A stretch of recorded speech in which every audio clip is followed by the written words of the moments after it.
rising and passing of consciousness is so important to notice.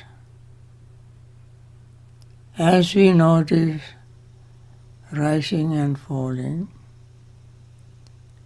the breath becomes calm and relaxed. The body becomes calm and relaxed. The mind becomes calm and relaxed.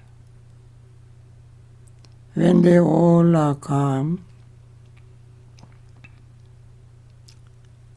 we may even not notice greed arising, because greed naturally fades away.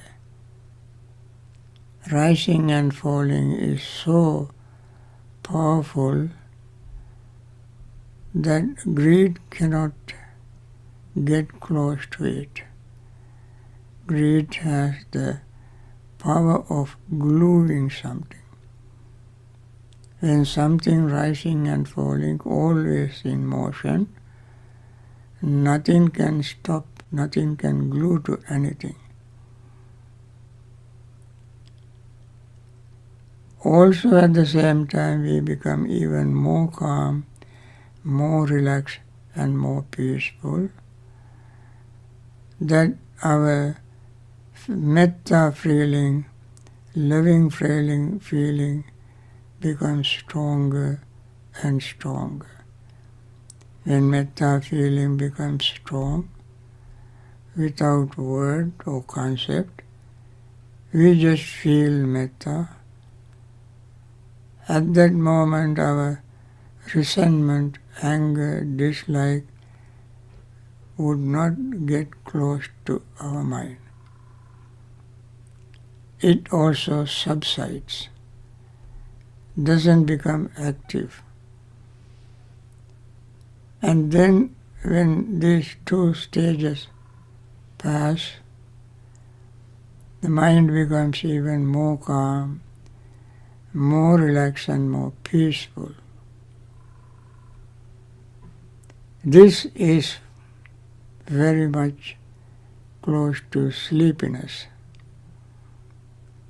When the mind is calm, relaxed and peaceful, we fall asleep.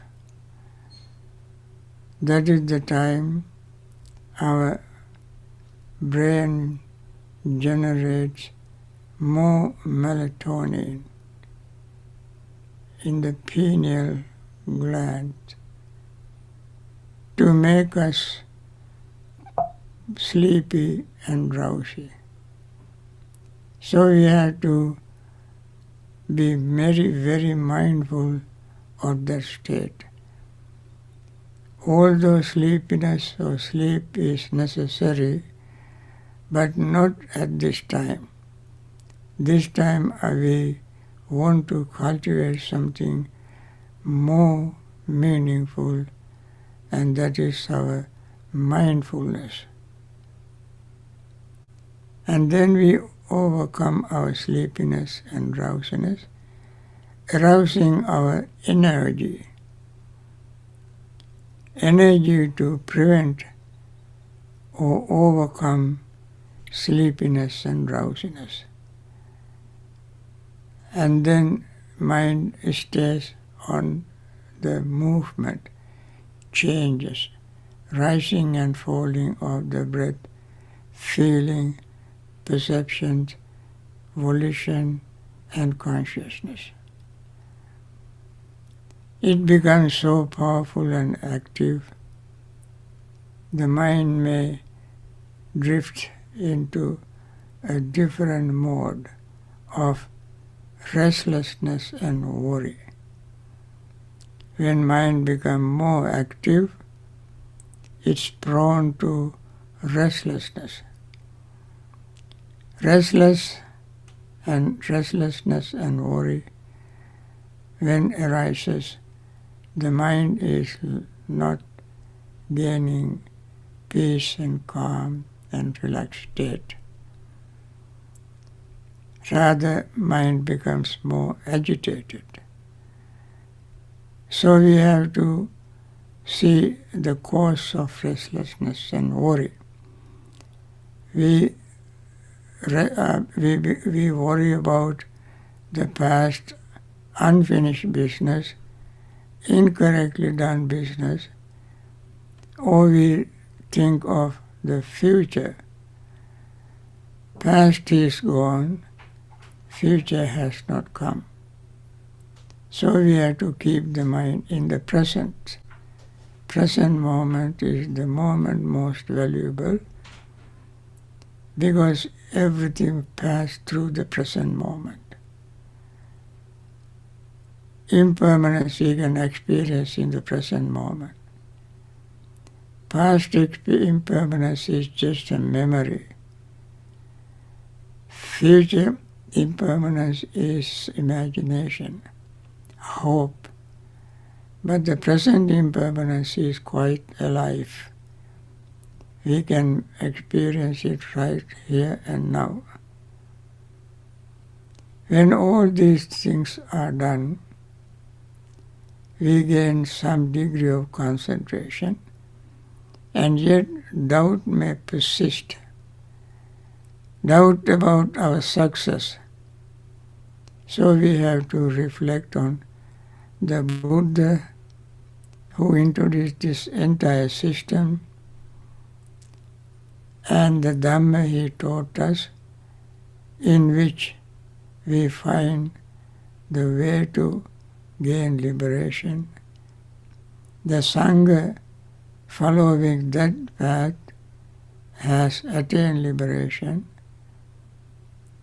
and we must have confidence in them to overcome our doubt.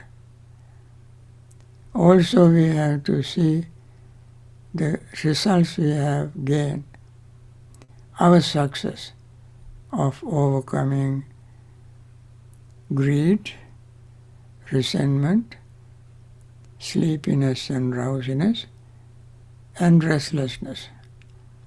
When we have overcome these four, we can have confidence in our ability, our power of achieving something.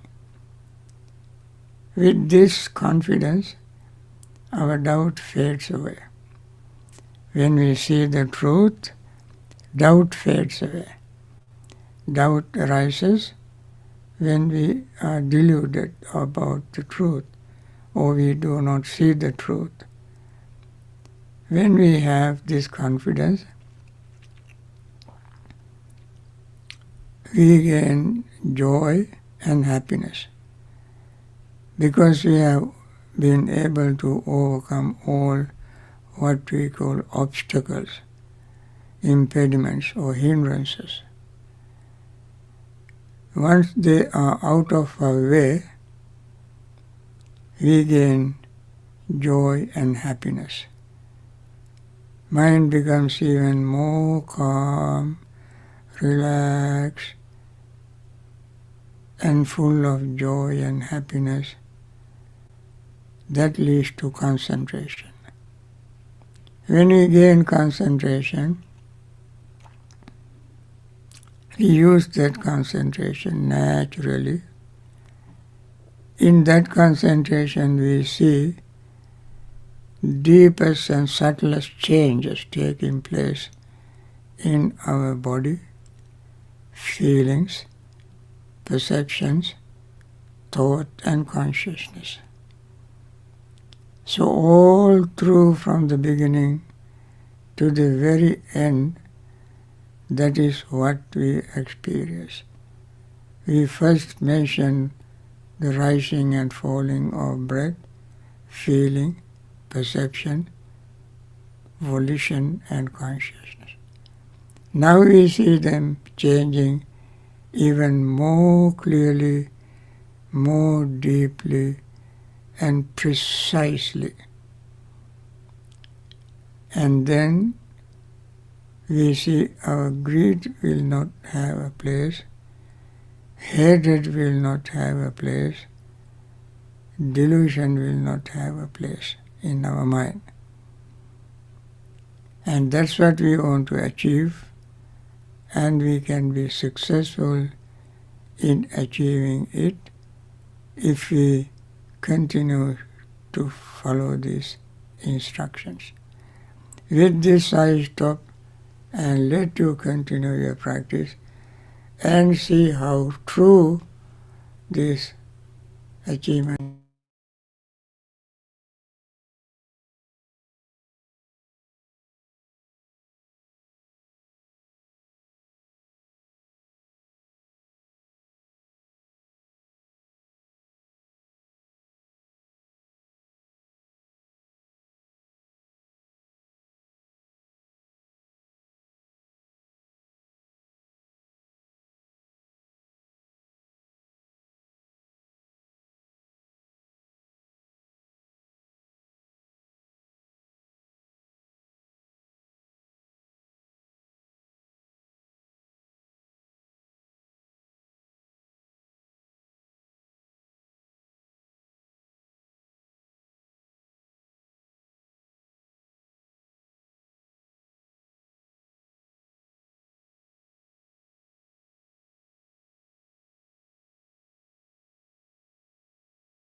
By means of these meritorious deeds, may I never join with the foolish, may I join always with the wise, until the time I attain Nibbana. May the suffering be free from suffering. May the fear-struck be free from fear. May the grieving be free from grief. So too may all beings be. From the highest realm of existence to the lowest, may all beings ascend in these realms, with form and without form, with perception and without perception, be released from all suffering and attain to perfect peace. Excellent, excellent, excellent. Friends, let us spend the rest of this morning's session focusing our mind on very important aspect of Dhamma. Here, our theme is right understanding. I spoke last week to some extent on this topic. But week before that also I spoke. Understanding what is good and bad and what is the root of good and bad. Then I spoke on kind of food, 4 types of food. We have to understand them correctly. Now I am going to talk about the next most important aspect of right understanding. That is 4 noble truths. We have spoken on this topic several occasions, but not exhaustively. Understanding of the 4 noble truths in the deepest way is the way to liberate ourselves. Now, Buddha has given a whole list of suffering, example of suffering. And this list, number 1 is birth. Now, birth is the birth of the 5 aggregates.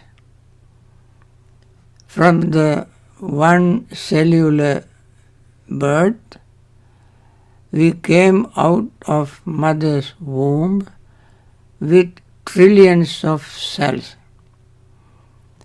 and keep proliferating them.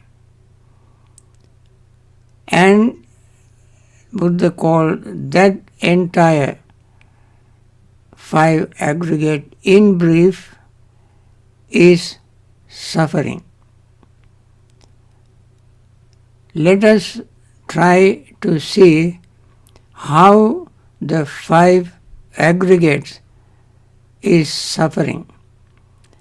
We cannot live without these aggregates. While living with these aggregates, in these aggregates, we must understand how these aggregates cause suffering. Don't be too pessimistic to think that you can get rid of these aggregates and live. You cannot do that. While we are enjoying the changes, we live in these 5 aggregates. We enjoy the physical appearance and health. The physical appearance and health we enjoy, especially when we are in with all our senses are complete. All senses are working in a healthy way. We enjoy that. That is very natural, very normal. Nothing wrong in that. At the same time, we also must understand these forms, our forms, though very beautiful, very clear, strong, healthy, acceptable, pleasant, presentable, this form is changing. This form is changing. And this changes takes place without giving us any prior notice. No advance notice.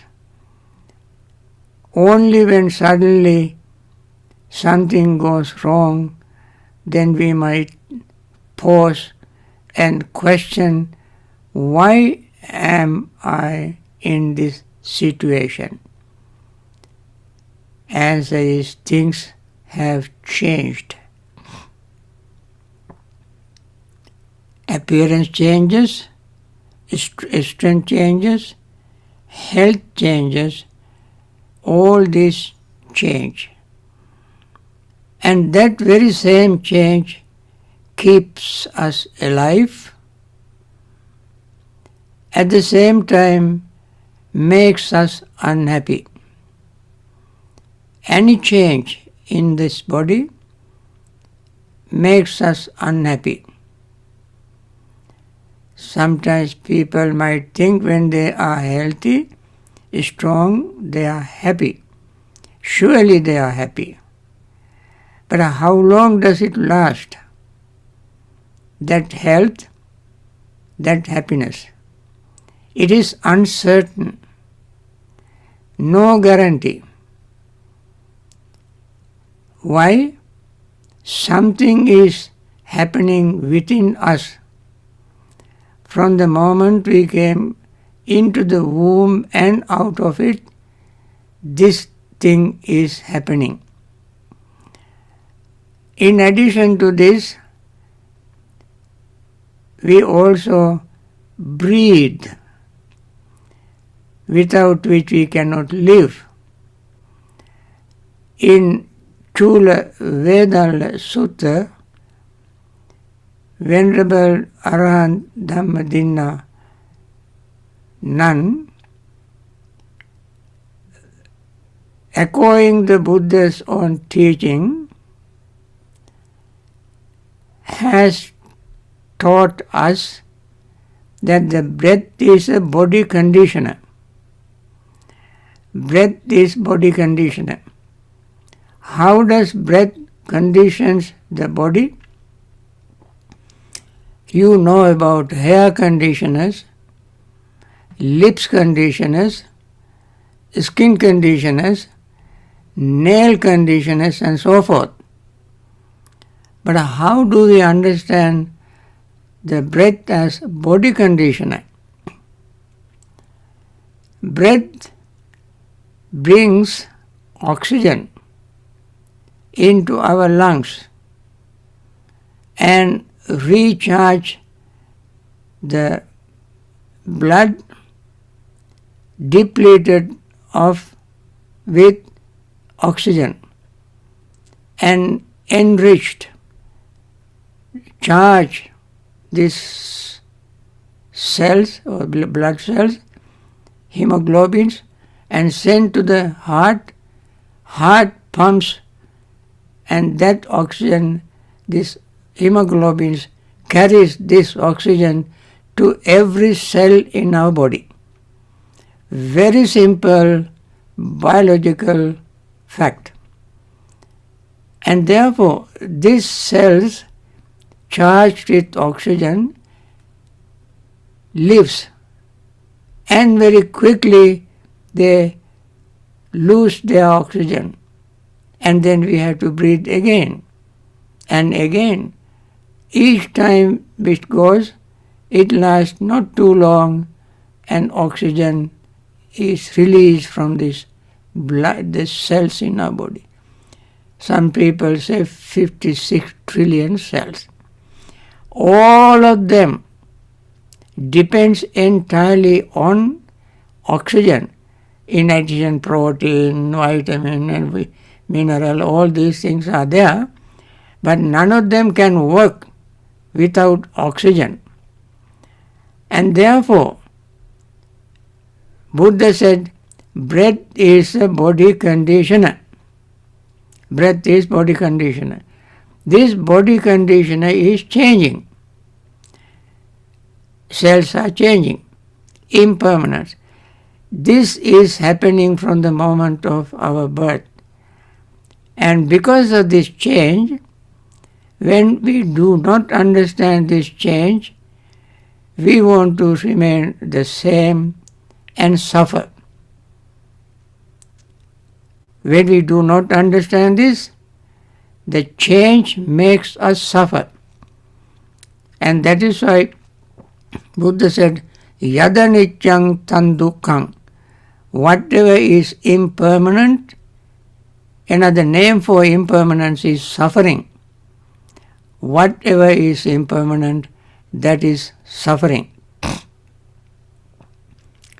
And if we understand correctly, our topic is understanding. If we understand that everything in our body is changing, is impermanent, we accept the impermanence and go along with that. And that is what happens when we understand. If we do not understand, we suffer from impermanence. When we understand, we accept impermanence and go along with impermanence. We don't suffer. The difference between understanding and non-understanding is one understands impermanence, does not suffer.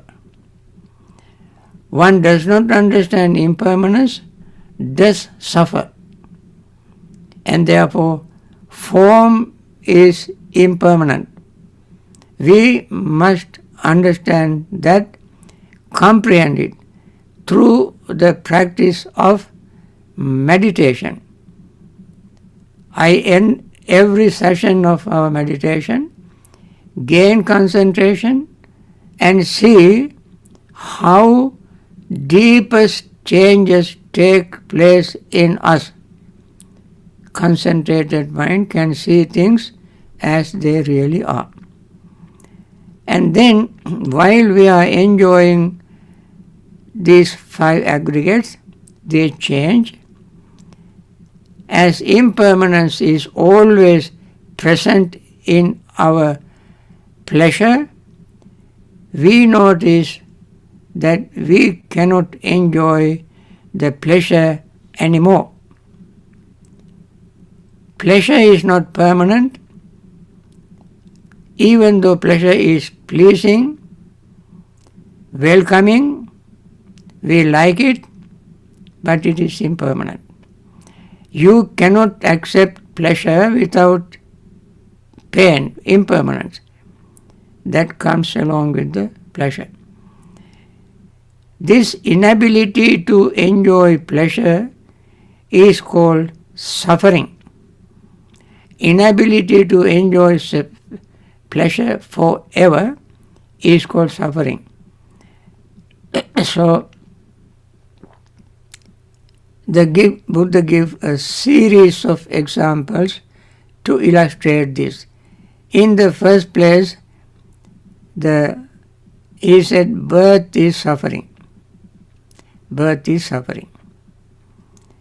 And then, why birth is suffering? If it is in that very moment, and there is no suffering. Birth is suffering because along with this, impermanence is born. Impermanent is born. Aging is suffering.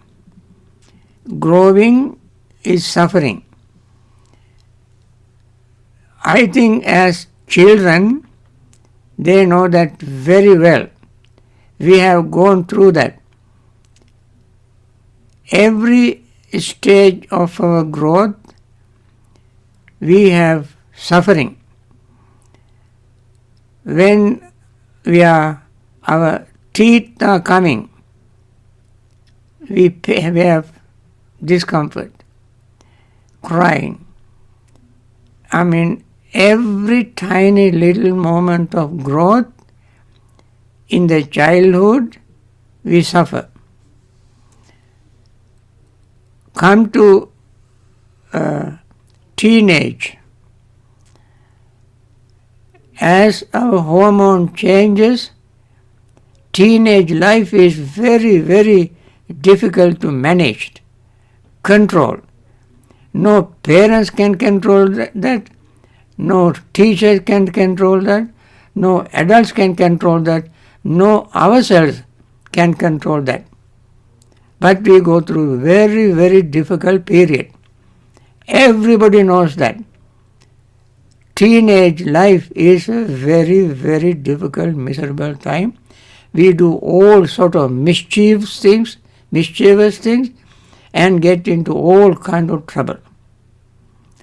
I don't have to mention them. That is a growth is suffering. And then come to adulthood, more suffering. As adults, we wish, gee, I have not grown to be adult. If I stayed as a youth, teenager, I can go to school forever. I can be with my friends forever. Have parties every night. Go along with whoever I like. Do whatever, because I am a teenager. Nobody would take my action very seriously. Now, as adult, oh boy, I had to take a lot of responsibilities. And people don't excuse us for making mistakes. They will charge us. Law will charge us. And we get into trouble. Not only that, I had to take care of myself. I had to earn. I had to pay bills. I had to look after my property. And so forth and so on, growing as into adulthood. I don't have to list all these things. I just elaborate what the Buddha said. Little bit I elaborate. For the rest, for all of you to think. You think. How? Because we all have gone through. I remember what I have done when I was a teenager. How difficult it was for me to handle. And always got into trouble. Always I got punishment. Scolding, and so forth. Even as a monk. It is not my fault. It is not their fault. It is not the society's fault.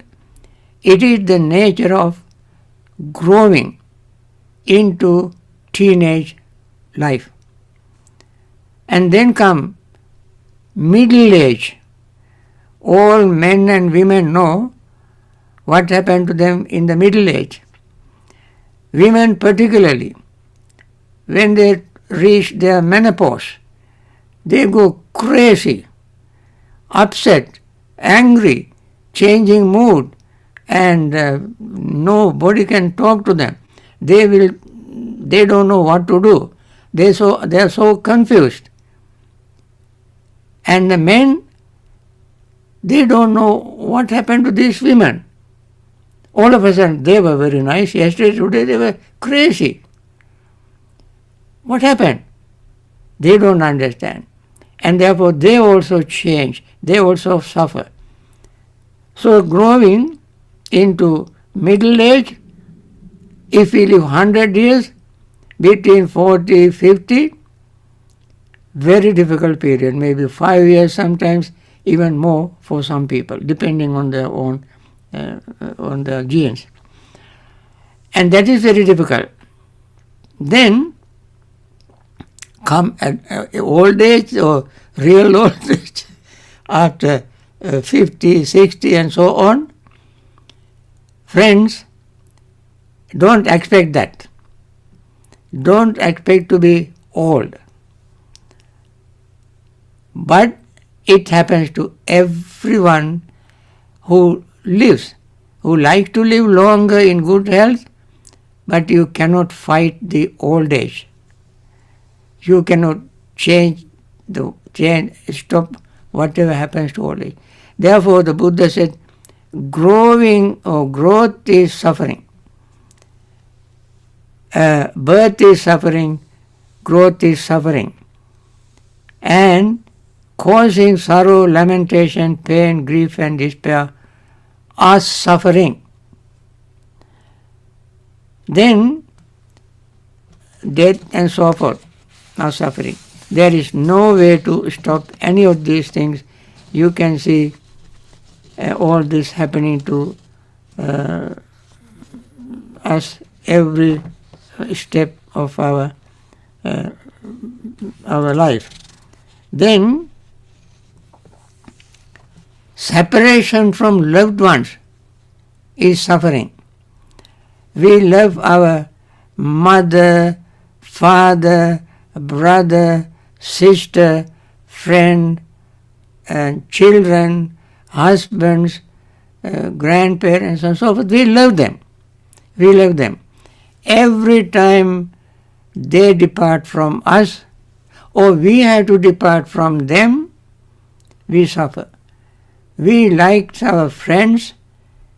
If we have to depart from them or depart from us, they depart from us by spatial difference or departing from life. We suffer. This is very normal thing. And we suffer. Why? Because we don't understand impermanence. If we understand impermanence all our life, slowly, gradually mature into impermanence, then when they depart from us, we will not suffer. We will accept it as the natural thing. And then living with unloved ones, needless to say anything about that because everybody knows. Living with someone whom you hate, whom you like. I remember somebody saying he was meditating, meditation was going on very, very smoothly, peacefully. As soon as he comes out of meditation, he sees somebody whom he hates. As soon as he sees him, his meditation goes haywire. His peace goes into pieces.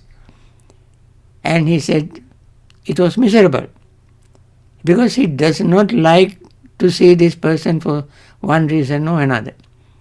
And therefore, let alone living with somebody like that, but even meeting such a person is painful. Everybody experiences these things in their life. We don't have to elaborate it. And what we don't get what we wanted. We always want everything perfect. Perfect life, perfect house, perfect health, perfect partner, perfect job, and everything. Perfect bed, a perfect car, everything perfect. Can we get anything perfect? We can never get it. Until we get something perfect, we are unhappy, we suffer. Then, since we do not get anything perfect, our suffering also is perpetual, continuous, to linger in our mind. Then,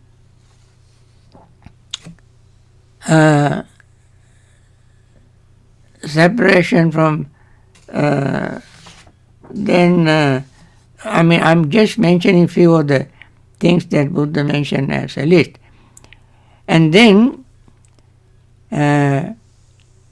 even to get what we want to get something very desperately, we are looking forward to it.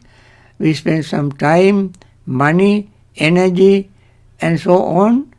And with all this hassle, we get something we want. Can we control it? We cannot control, because they change, our interest changes. And therefore, Buddha said in brief, he gave a whole list of things, and finally he said, in brief, the 5 aggregate is suffering. Eyes, ears, nose, tongue, body and mind. Through these senses, we experience numerous things, pleasant, beautiful, agreeable things, and none of them remains under our control. They change. And therefore, as I mentioned at the beginning in this talk, any pleasure has its danger. Any pleasure has its danger. What is the danger of pleasure? Danger of pleasure is that it changes. And the Buddha called the pleasure has adinava. Adinava means danger. Because it is changing. Sometimes, how about pain? Is it permanent? No, it changes. When the pain changes, we experience pleasure. Is that permanent? It is not permanent. And therefore, the main thrust in entire teaching of the Buddha is understanding. Our talks are on understanding.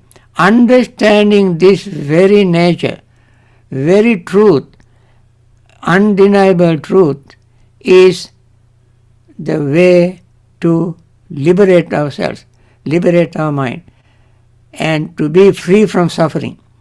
Understanding. So, in the dependent origination, Buddha mentioned avidya, ignorance is the cause of suffering. Understanding is the end of suffering.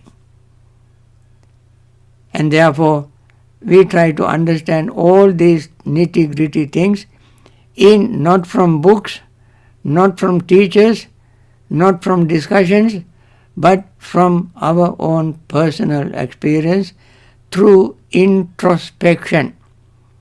Through introspection, we must understand them, and then slowly and gradually, instead of blaming others, pointing fingers at others, we look at ourselves without blaming us, without praising us. We have to look at ourselves impartially and see this truth. This truth is always knocking on our door, and see it happening all the time. With this, friend, I want to end this morning session. I hope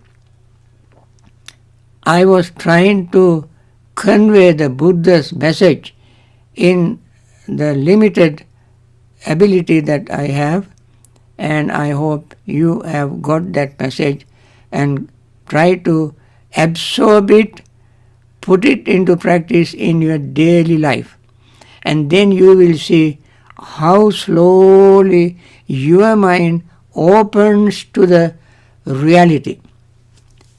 Okay, with this I want to end the talk, and also want to wish all those who are suffering not only COVID, but it's a variant like Delta and so on, new virus is spreading, and again people have to start using face mask and social distance and so on, according to information we get from news. And some of them are in hospitals taken care of by very compassionate doctors and nurses and hospital staff. All those who are in hospital recover very quickly and return to their normal life and continue their Dhamma practice and understand the nature of this life and take all precautions to prevent this virus spreading. And all the doctors and nurses who are very compassionately, even risking their own lives, they use their energy, time and skill to take care of these very sick people, and may they continue their very compassionate service, doctors, nurses, hospital staffs and whoever else help them, and live long in very good health. And those who have lost their loved ones and grieving, may they be free from grief and return to their regular normal life to practice Dhamma. Through the understanding of Dhamma, may they overcome their grief and live long in very good health. Those who are generously supporting people in various organizations or various individuals and projects, may they continue their very generous, compassionate act and live long in very good health. And overall, everybody, all the leaders who are doing very wonderful job to help people, making all kind of suggestions, all kind of supports, may they continue their wonderful service and live long in very good health. Overall, friends, all those who are participating in this series of talks that I give every week, may you all, your support encourages me to continue, and therefore I like you to live in a very, very good health and enjoy peace and happiness and liberate from samsara. May all this help you to liberate from samsaric suffering. Okay.